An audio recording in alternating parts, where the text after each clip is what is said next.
Прывітанне, сябры! З вами отец Андрей Буйніч. Сёння хачу распавесці вам пра паняцце вельмі важнае для духоўнага жыцця, якое акрэсліваецца грэцкім тэрмінам апатэя. І ў гэтым мне дапамагае кніга кардынала Томаша Шпідліка «Мастацтва ачышчэння сэрца». Але перад тым, як мы распачнем, хачу захвоціць вас падпісацца на гэты YouTube-канал, і гэта важна для мяне. Дык вось, апатэя не азначае апатыі у сучасным разуменні гэтага слова, але азначае няўражлівасць на зло.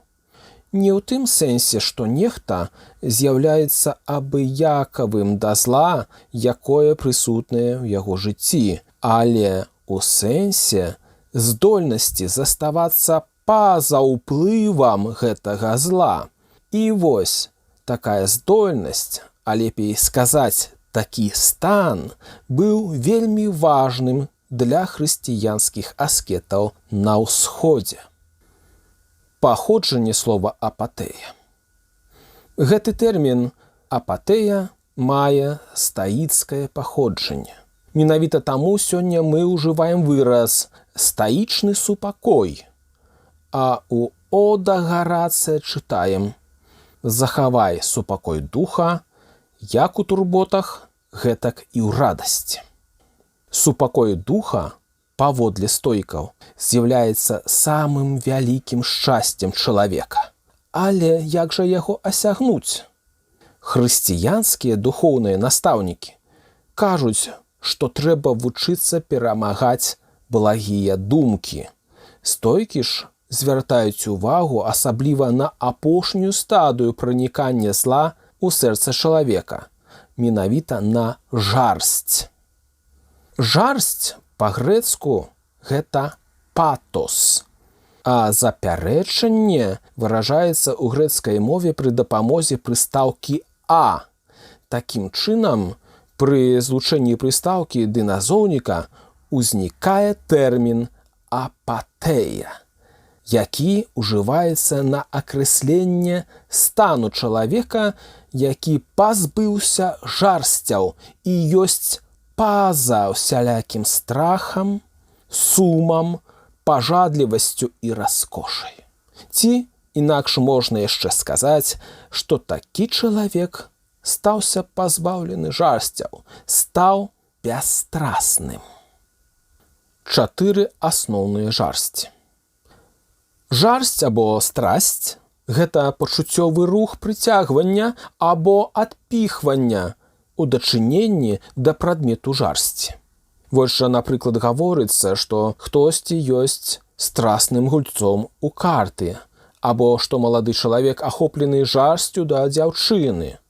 І ўжо з гэтых некалькіх прыкладаў вынікае, што існуе шмат гатункаў жарсці, і ўсе яны уносяць пэўны разлад у наш стан духа і абмяжоўваюць нашу свабоду. Стоікі выдзялялі для аналізу 4 асноўныя жарсці: сум, страх, роскаш і пажадлівасць. Іх яны параўноўвалі з 4 сварлівымі жанчынамі, што жывуць у адным доме. Не будзе у такім доме супакою, пакуль адтуль не будуць яны выгнаныя. Ці можна і ці трэба пазбавіцца ўсіх жарсцяў?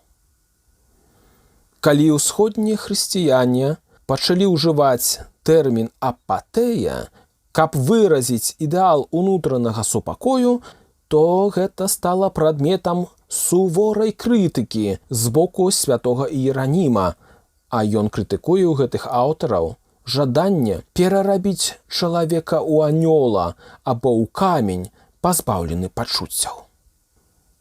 Анёлы, аднак, як і Бог, не могуць адчуваць пачуццёвага ўзрушэння, паколькі пачуццёвае ўзрушэнне звязанае з целам, якога анёлы не маюць. Інакш ёсць з чалавекам, які не можа жыць без адчування пачуццёвых памкненняў, паколькі быў бы тады або няўражлівы, як камень, або хворы.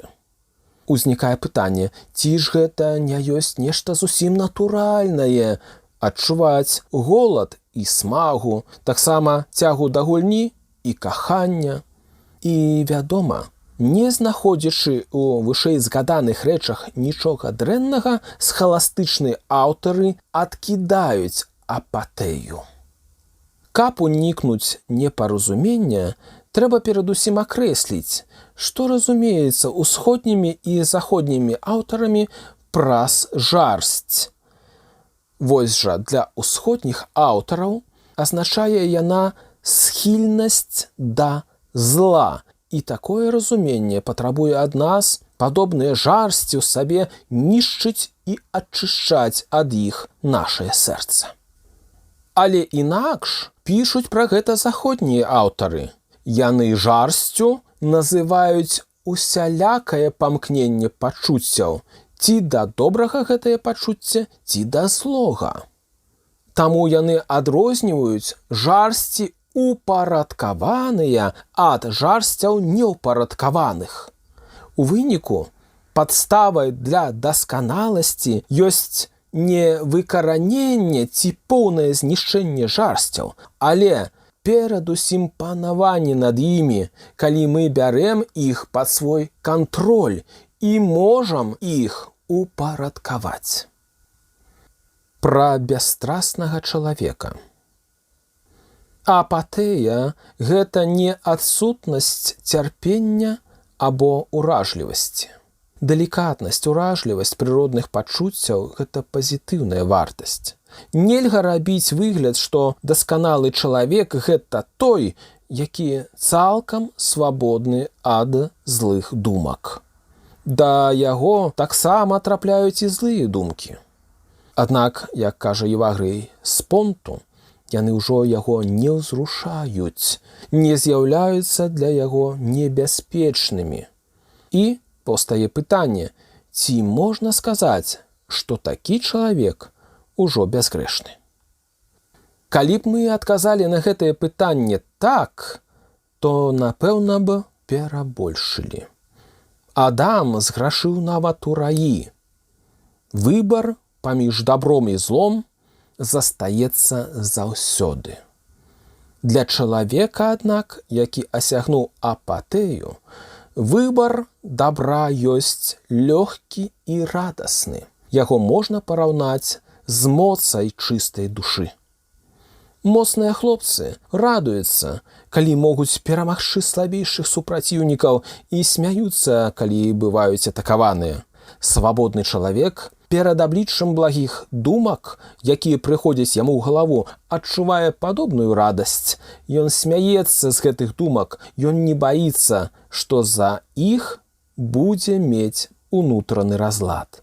Тлумачачы гэтую ўнутраную сілу, Ян Лесвічнік называе апатэю уваскрашэннем душы, якое надыходзіць яшчэ раней, чым уваскрашэнне цела. Апатэя і любоў. Будучы далёкай ад неўражлівасці трупа, наша хрысціянская неўражлівасць апатэя хутчэй з'яўляецца паглынальным агнём. Гэта боскі агонь у нашым сэрцы, агонь, які паліць кожную спакусу, якая ў ім у сэрцы з'яўляецца. Вось яскравы вобраз, які да нас дайшоў дзякуючы святому Яфрэму. Ён кажа так: калі суп гарачы, ніводная муха не можа да яго наблізіцца. Мухі падаюць у яго ў суп толькі тады, калі ён астыне. Таксама сэрца, якое палае Божаю любоўю, знішчае думкі, якія яму супраціўляюцца. Вялікі дзякуй, сябры, што даслухалі гэты падкаст да канца. Калі ён вам спадабаўся, вы заўсёды можаце падзякаваць мне сваёй малітвай, падабайкай ці нейкім ахвяраваннем. Падрабязнасці ў апісанні пад відэа.